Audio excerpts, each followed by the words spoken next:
Olá, estudante. Aqui é o professor Romário, mais uma vez através da Central do Enem, e hoje para tratar da política em Aristóteles.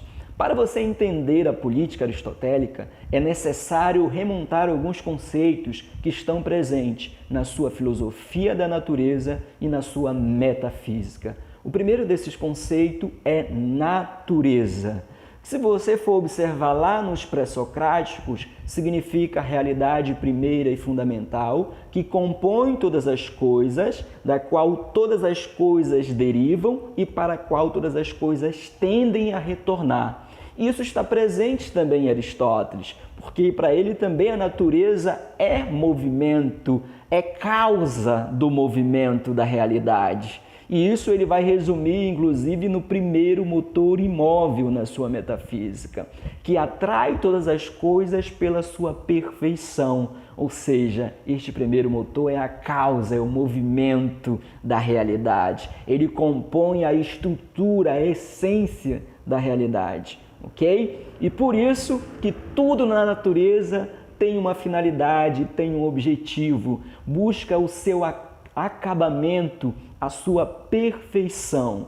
E é isso que nós vamos chamar de teleologia, um outro conceito extremamente importante que está relacionado justamente à finalidade, ao objetivo que as coisas buscam. Porque na natureza nada é aleatório, nada é por um acaso. Das coisas inanimadas para as animadas, tudo tem um fim. O simples cair de uma pedra do topo de uma montanha até embaixo é porque ela está buscando se aproximar da sua essência pesada. E quanto mais próximo do centro da Terra, mais próximo da sua essência ela estará. E da mesma forma, o homem busca a sua perfeição, busca realizar, esta sua plenitude, busca alcançar a eudaimonia, a felicidade, a vida boa, a vida autossuficiente, a perfeição, o acabamento. E isso só é possível, segundo Aristóteles,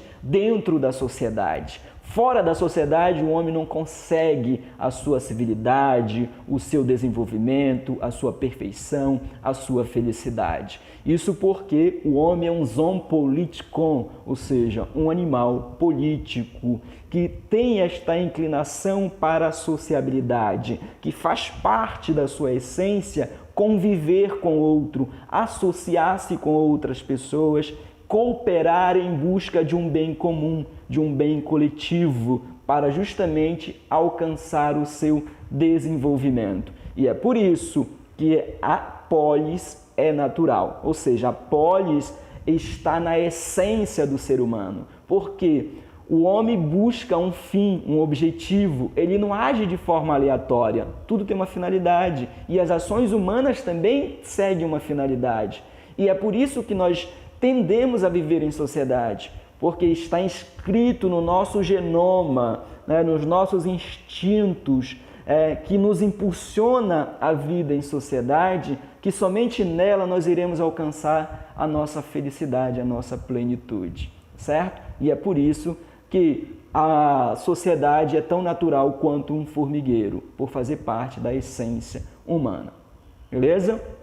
Outro conceito importante na política aristotélica é o de cidadania. Cidadania é uma atividade, ou seja, é uma permissão para agir na esfera pública, para participar efetivamente da administração da cidade. E o cidadão é aquele que exerce esse papel, ou seja, participa da administração da cidade, exerce funções na administração pública, faz parte da esfera pública, que é o lugar das decisões, o lugar onde realmente acontece a administração da cidade, onde vocês encontram homens livres e iguais, buscando o que é melhor para a sociedade, certo? Um outro conceito importante é o de constituição, que é justamente o momento que homens legisladores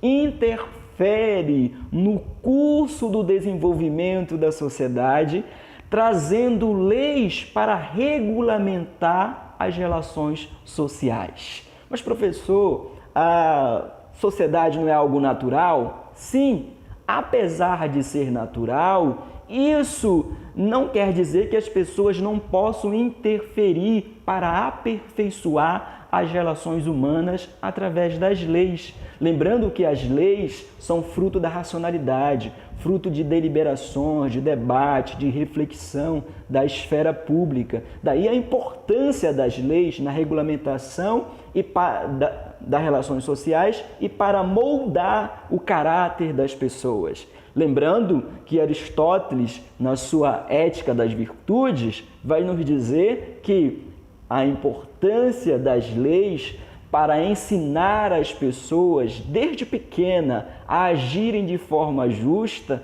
de forma a criar nessas pessoas um hábito de sempre escolher a justa medida entre dois extremos. Ou seja, você adquire a virtude através do hábito, através do costume, e as leis são muito eficientes cumprindo este papel, moldando, educando as crianças quando chegarem à vida adulta, passarem a ser pessoas virtuosas. E por isso que ele vai elogiar o Drácon e vai dividir o antes e o depois de Drácon. Sociedades anteriores ao Drácon estão baseadas no direito consuetudinário, aquele dos costumes, que estão sempre vinculadas à autoridade de algum rei, ou seja, um pater familia, ou seja, algum ser que exerce essa autoridade, tá certo? Enquanto que nas sociedades regidas por leis, são sociedades baseadas na racionalidade,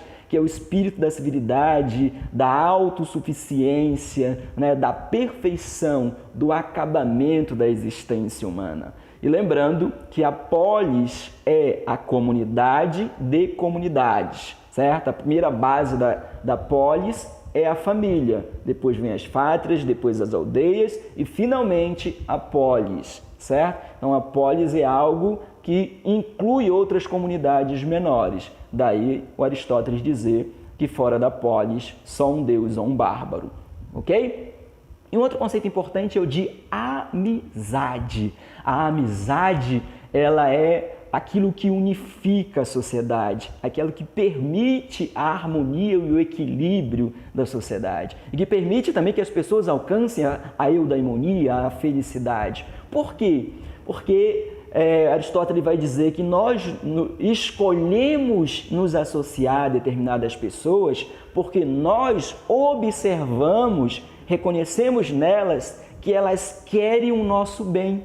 E querendo o bem delas, nós nos associamos e cooperamos juntos em busca de um bem, em busca de um fim, de uma finalidade, de um objetivo. Ou seja, quando você coopera com alguém em busca de um bem, que seja um bem superior, que neste caso seria o bem coletivo, lembrando que o bem coletivo é superior ao bem individual, então, quando você tem amigos, você tem mais chances de alcançar a felicidade, o bem coletivo, a autossuficiência, que significa aqui perfeição, plenitude, certo? Então a vida eudaimônica é aquela que nada falta e nada faz falta, ok? E um outro conceito também importante na política de Aristóteles é a escravidão. A escravidão para Aristóteles é natural. Vai dizer, tem pessoas que nasceram para comandar e pessoas que nasceram para obedecer. O escravo é uma propriedade, o escravo não tem autonomia porque lhe falta a capacidade deliberativa, isto é, apesar dele participar da racionalidade, ele não consegue dar ordens, só consegue obedecer, só consegue reconhecer as ordens. E ainda mais,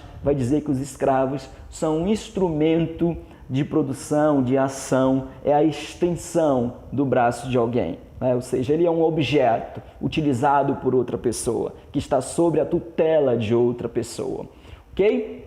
E a escravidão natural só é possível para os bárbaros, justamente porque Aristóteles admira o povo grego e acredita que as civilizações gregas já alcançaram o ápice do desenvolvimento humano por viverem em sociedades regidas por leis racionais, fruto de debate, de discussão e tudo mais, ok? E, para finalizar, vamos falar das formas de governo. Aristóteles baseia as suas explicações sobre formas de governo em quem governa e para quem governa. Quem governa pode ser neste caso seria uma monarquia, pode ser um grupo de escolhidos, uma elite, nesse caso seria uma aristocracia, e pode ser muitas pessoas, nesse caso seria um governo constitucional ou politia, certo? Desde que essas pessoas governassem para o bem comum, isso não importa se é se é dois, se é três, não importa. Desde que governe para o bem comum, é um governo justo.